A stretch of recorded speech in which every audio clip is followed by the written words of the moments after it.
My name is Jeff. This is my first week here, so you know what?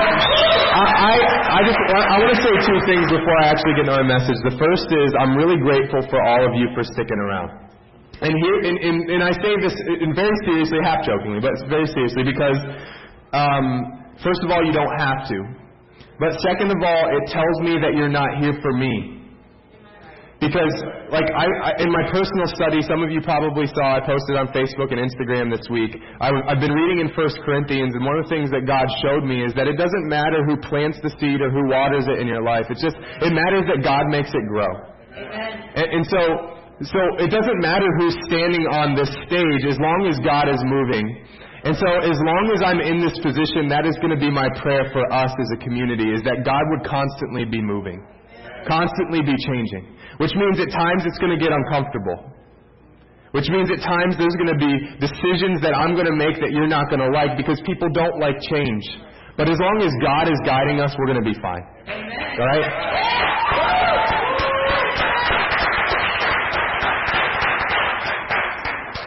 And then I forgot the second thing. So let's go with, let's start off today.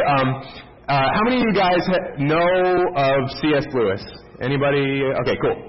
Most of you probably do. So if you've been in church for a while, you've probably heard of this guy. He was a early to mid-1900s author. He was actually a hardcore atheist turned hardcore Christian. So he has a really incredible story. He's one of my favorite authors, and it's not just because he's a Christian. It's because he's a deep-thinking Christian.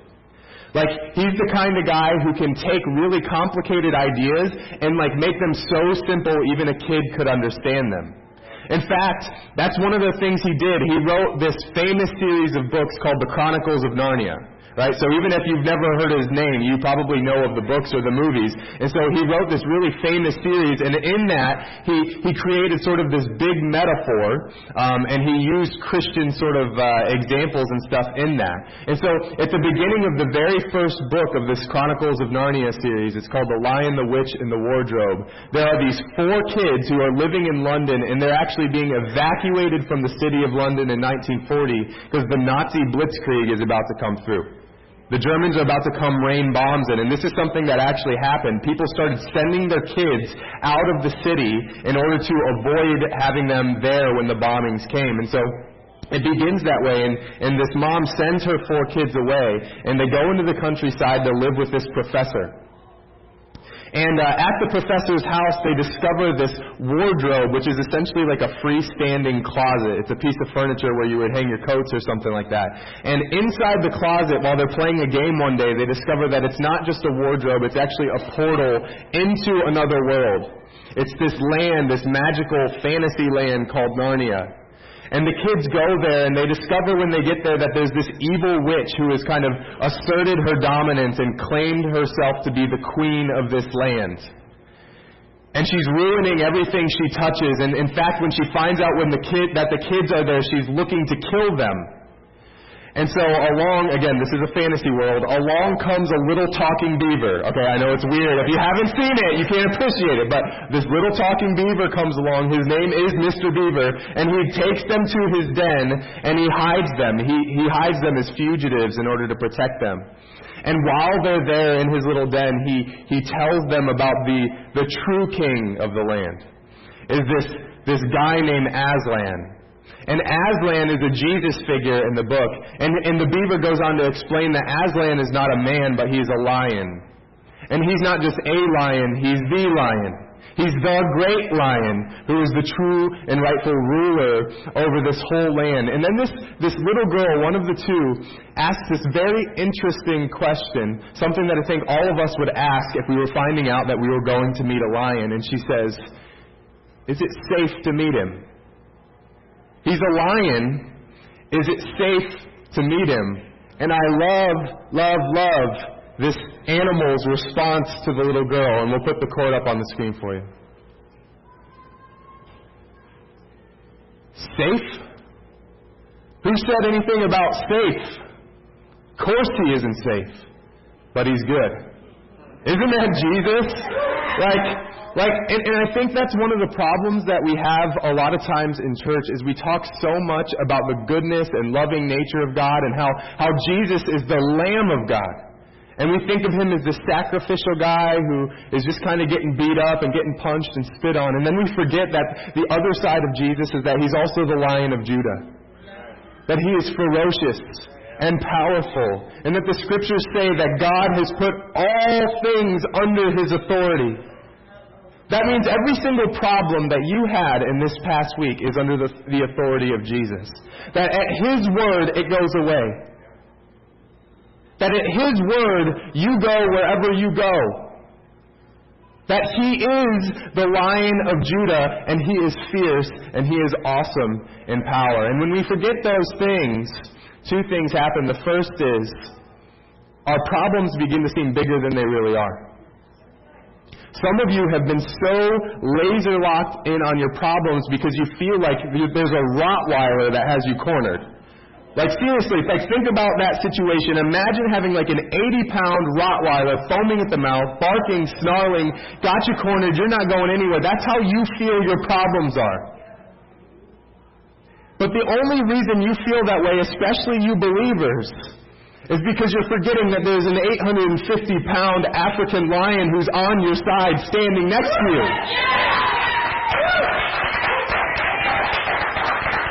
It's not that your problems aren't real or that they're not a threat. It's just that when you have God on your side, or more specifically, when you go on His side, you have nothing to fear anymore.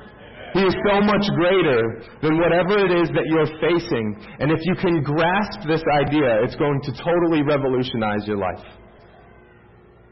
The second thing that happens when we forget that God is so great and powerful is that we forget to fear Him. So this is where it seems kind of odd for us believers, because we talk so much about love for God that we rarely talk about the fear of God. But all throughout the Scriptures, the Bible tells us that we're to fear God. Let me show you this. This is Jesus Himself. Matthew 10:28. Jesus says this: "Don't be afraid of those who want to kill your body. They cannot touch your soul. Fear only God, who can destroy both soul and body in hell." There are many, many things that we fear in this life.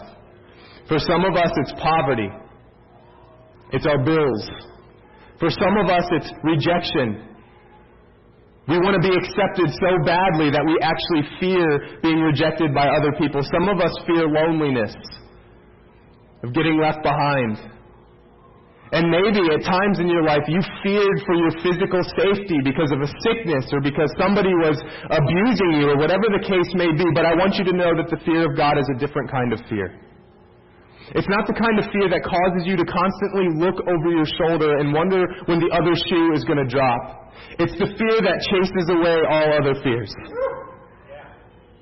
It's the kind that says, you know what, instead of the three responses that we have to fear that everybody talks about are fight, flight, and freeze, right? Some of us get paralyzed, some of us run away, and others of us fight. But the fear of God is not like that. It drives us into His arms. It drives us into the shelter that He provides.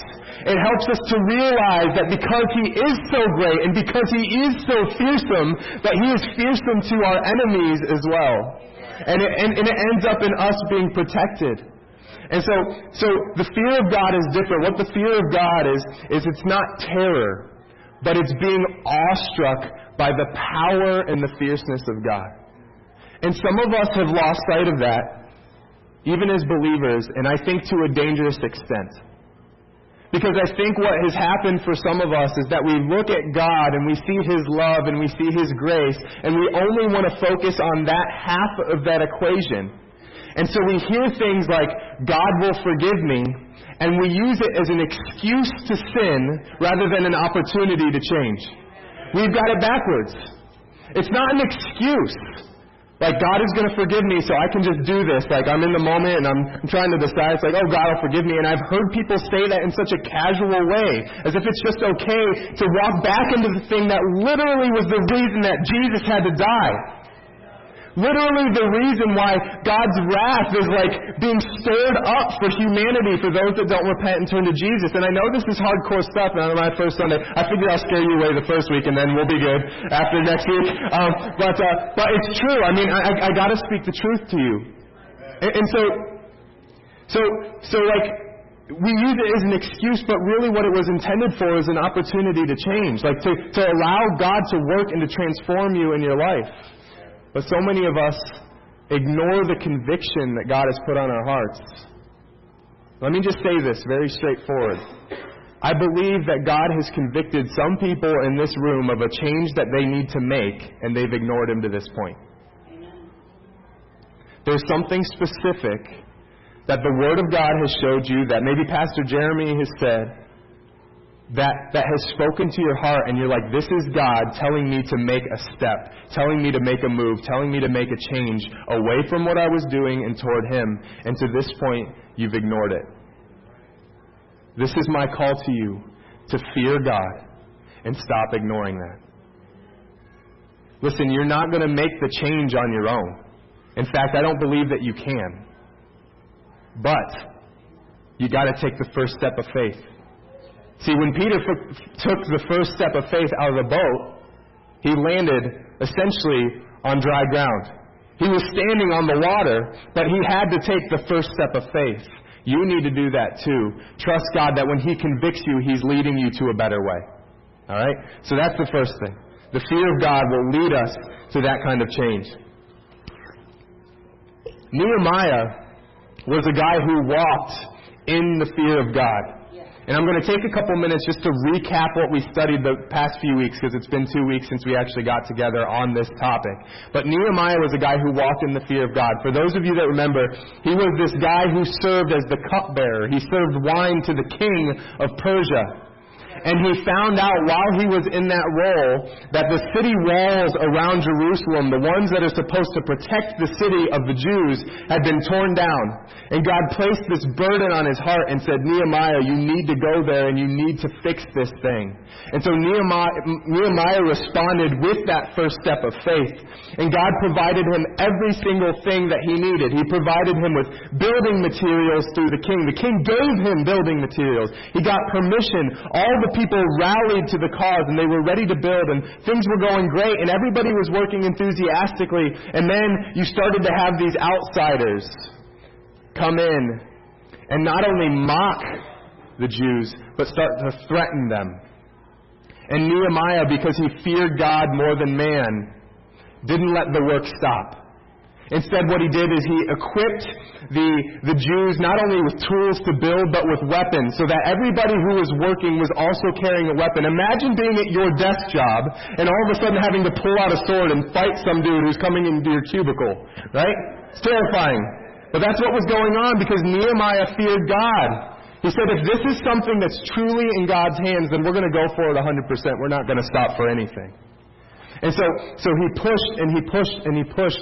But around this same time, problems arose within Jerusalem itself, within the Jewish community itself, because what was happening is food at the time, probably because they were so isolated from the rest of the world, became very, very expensive. And so the poor Jews started to complain to Nehemiah that they have these big families and no food to feed them. It got so bad that people were mortgaging their fields and their vineyards and even their homes, not to finance a car or some extravagant luxury lifestyle. They were financing, using mortgages, they had to finance their own food. They had to essentially give up the rights to their home just so that they could eat. And it went even further. Some of the poorest families literally sold their children into slavery just so they could have enough food to eat. And some of you are sitting there and thinking, the Bible's ridiculous. Why would you ever sell your kids into slavery? And I thought about this because I was thinking the same thing. And I'm like, well, what if the other option was to sit together and watch your child starve along with you? This is how bad the situation was getting for some people in Nehemiah's day, that they were selling their kids into slavery. But the biggest complaint that got to Nehemiah's ears that really affected him was the fact that he found out that the wealthier ruling class Jews had been loaning money to the poorer Jews with high interest rates like a loan shark. Like, I'll give you $5 as long as I'm getting 10 back. So they were literally making a profit on the poverty of their own relatives that they were lending to. And Nehemiah is just absolutely disgusted by this, and we see what he says, starting in Nehemiah chapter 5, verse 6. He says, "When I heard their complaints, I was very angry. After thinking it over, I spoke out against these nobles and officials. I told them, 'You're hurting your own relatives by charging interest when they borrow money.' Then I called a public meeting to deal with the problem. At the meeting, I said to them, 'We are doing all we can to redeem our Jewish relatives who have had to sell themselves back to pagan foreigners, but you're selling them back into slavery again.' Now remember, the Jews had a long history of slavery. In Egypt, now with Babylon, now with Persia. I mean, they had a long history of slavery. This is a big deal. How often must we redeem them?" And they had nothing to say in their defense. Then I pressed further. Look what he says here. "What you are doing is not right. Should you not walk in the fear of our God in order to avoid being mocked by enemy nations?" He's saying you claim to be God-fearing people, but you're not walking in any of it. See, love and fear and things like that, they're not just feelings, they're motives. That's why you can tell if somebody loves you, not by what they say, but by what they do. Fear is the same way. If you honor and respect the power and the authority and the justice of God, then you're going to act accordingly. And not just claim to be God-fearing. You're going to walk in the fear of the Lord. And in this particular instance, and I think in our case too, the fear of God motivates us to the love of other people. It motivates us to say, you know what, people are more valuable than my prosperity. That I'm going to value them above and beyond what it is that I have here. And it reminds me of, we read that verse from Matthew earlier where it talks about fear only God. In the very next section of verses, what Jesus talks about is the value of people. He says, you can go out and God watches all of the sparrows until the day they die. God is so intimately involved in His creation that till the day they die, from the time they're born, these little tiny birds, God cares about them enough to know every detail of their lives. And then He goes on to say, how much more do you think He values His children? Listen, if you're struggling with things like self-worth, if that's your fear, is not being accepted, all that stuff, all you need to know today is that God values you. That even when you don't feel or sense Him there, He knows every intimate detail of your life, and He wants you to turn to Him so that you can experience the best that life has to offer. He's not a killjoy. In fact, He's quite the opposite. He is the source of lasting joy, and He wants that for you. So God values His children, and here we have Nehemiah, we have the rich rulers who are devaluing the children. They're essentially putting this extra burden, this extra weight on them. And I can see in my mind God getting riled up over this. Because honestly, He's like a mama bear with her cubs. Like when it comes to His kids. This is how He views those of you who believe. You are His cubs, and He's the mama bear, and nobody ever better get in between them. When I was a kid, one of the places my family always loved to go on vacation, we'd always go camping, is down in the Smoky Mountains. Alright? So if you've ever been there, a really cool place to be. And inside of the park, there's this place called Cades Cove. And Cades Cove is this part of the park where you can literally on any given day drive in there and almost be guaranteed to at least see a wild deer, a wild black bear, and a wild turkey. Like almost any single day, you can just drive in there and like we've had bears cross the road right in front of us and just sit there and like try me, bro. Like, they're just like, I don't know what they're doing, but they just wait for you to move. And we've seen foxes and wolves and all kinds of stuff. But I remember one trip in particular we went there. We were driving, and there was this big open field off to our left with a tree that was kind of in the middle of it. Just one tree in the middle of this big open field. And we saw all these cars were lined up and stopped near the fence facing the tree. And we looked up and we saw these 3 little black fuzzballs rolling around in the tree playing. And they were baby black bears. My mom, in her wisdom, did not let the kids get out of the car.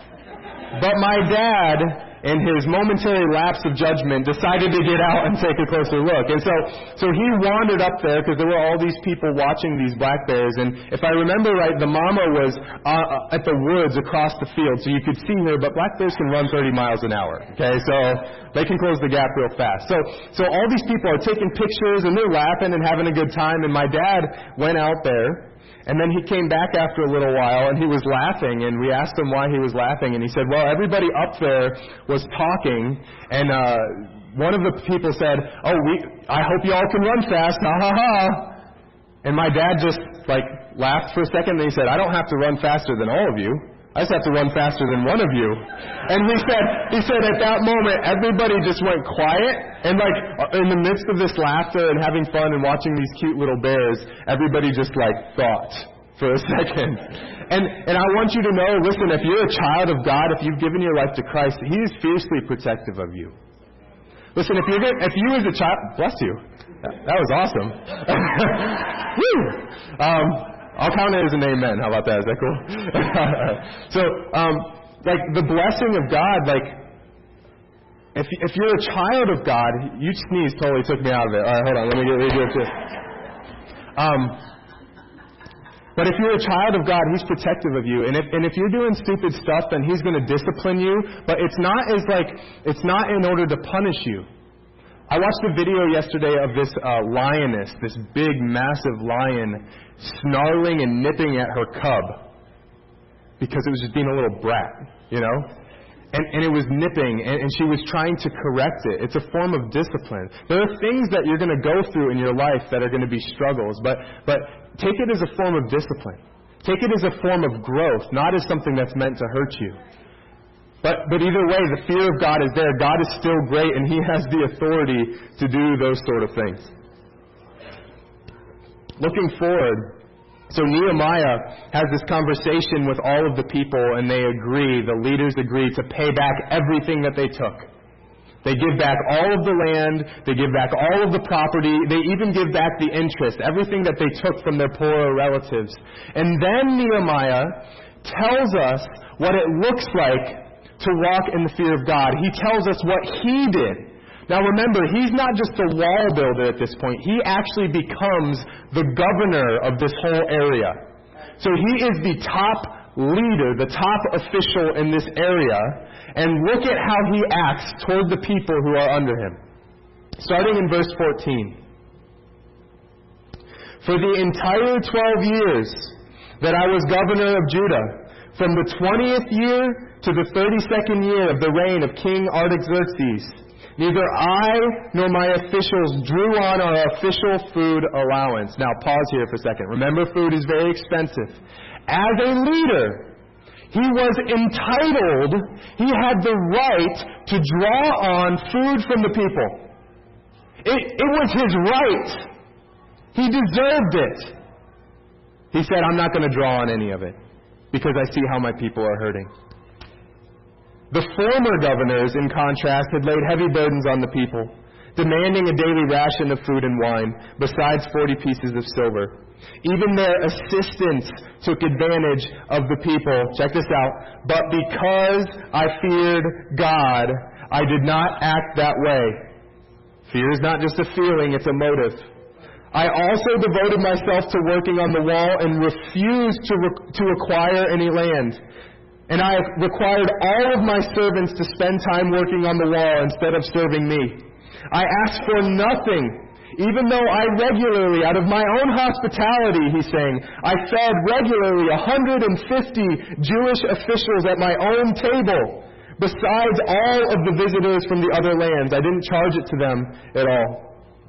The provisions I paid for each day included 1 ox. Each day, 1 ox, 6 choice sheep or goats, and a large number of poultry. And every 10 days we need a large supply of all kinds of wine. Yet I refused to claim the governor's food allowance because the people already carried a heavy burden. Remember, oh my God, all that I have done for these people, and bless me for it. Nehemiah, because of his fear of God, was led not to be a consumer, but a contributor. That's right. My question for you, one of them as we get ready to conclude, is what are you?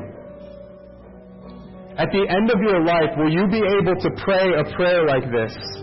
Remember all that I've done for these people, and bless me for it. Or are you so wrapped up in accumulating things now that there's not even room for God's blessing? Are you trusting your greed to get it for you? I'm talking in every single way, not just financially. Is it selfishness that motivates you, or is it sacrifice? Because if there's one thing that we see over and over again in the Bible, it's that selfishness sucks the life out of a community, and sacrifice gives it back. Think about Adam in the book of Genesis, in the Garden of Eden.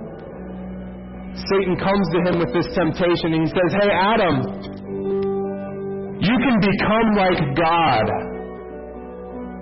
You and your wife can become like God if you eat the fruit that He specifically told you not to." And in his selfishness, in his desire to have more than God had already given him, which was paradise, he took and he destroyed communities for generations and generations and generations. But in Jesus, who had everything but left it behind in heaven to step down as a man into this dusty, dirty earth, to work and to sacrifice himself for dirty, sinful, broken people, for lost people.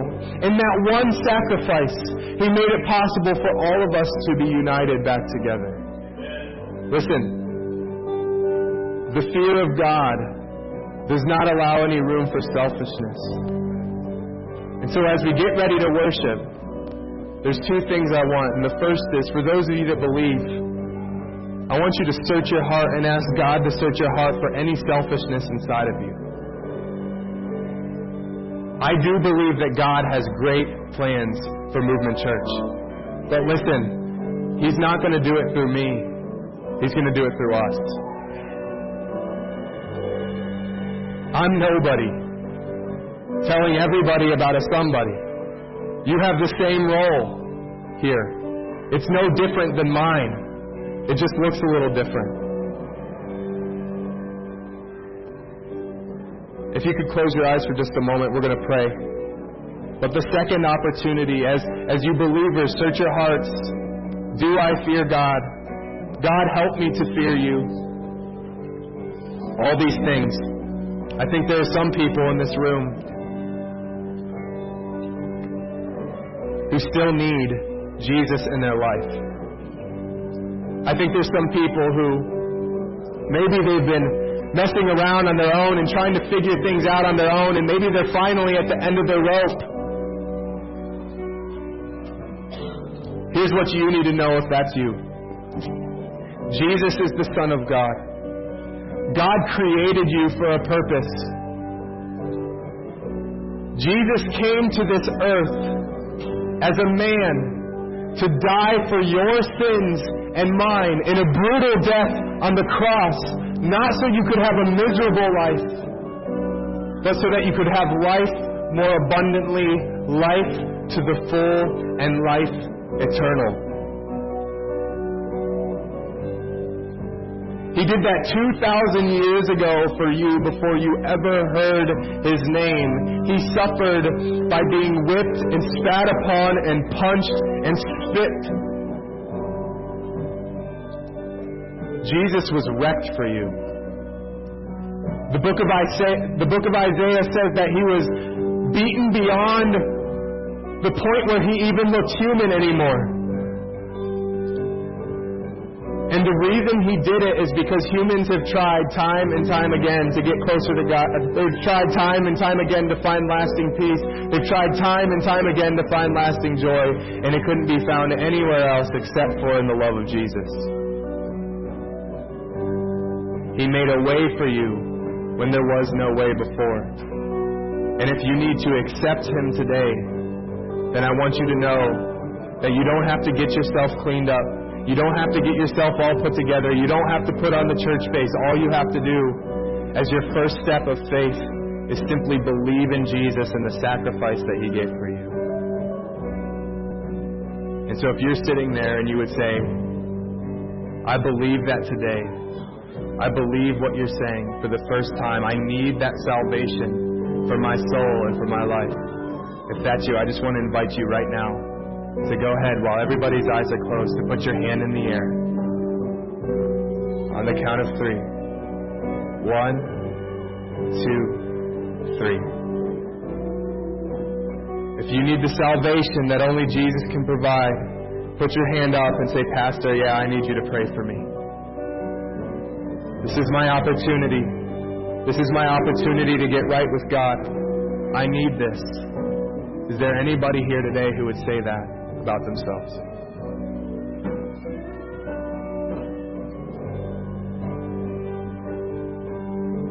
Let me pray for you all. Father, I thank you for the goodness that you've shown us today.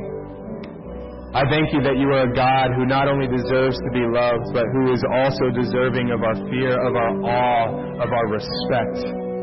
Because it's only in that greatness can we really truly believe and trust that you have the power to save us. We need a God who's fiercer than our most fierce enemies, and you are that God.